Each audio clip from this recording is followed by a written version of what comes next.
it actually happened by coincidence, a little bit by surprise, I would say, also for as far as I'm concerned, at least.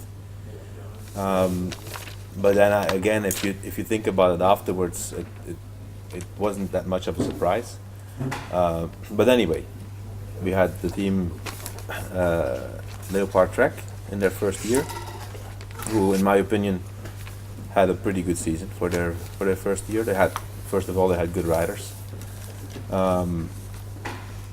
It's easy to criticize the lack of a big victory, but if you think about how close they were, at some point, Cancellara gets second in Milan-San Remo, he get third in Flanders, yes. He get 2 on Roubaix, second in Roubaix. yes. Just to name these three big races, and he gets second in the Tour, third in the Tour Frank. So I wouldn't say it was a disappointing season. Any team would have been happy with that. Of course, the big victory was not there.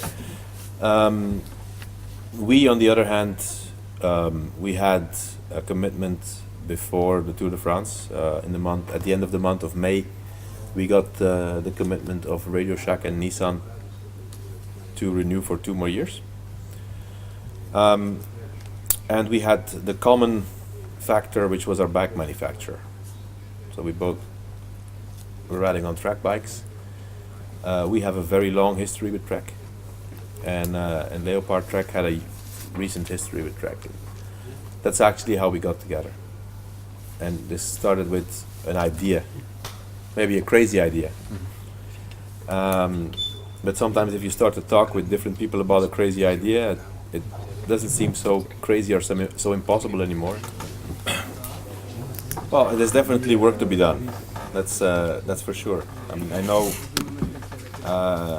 let's say, half of the team that I brought in terms of riders and also staff.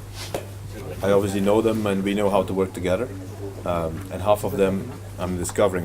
Obviously we all know each other from the past years, but it's a learning process. So yes, there's a period of adapting to each other and getting used to each other, trying to get to work with each other. But I think that nevertheless we will be ready from year one, from the beginning, to be performing at a very high level, at the very highest level, I would say.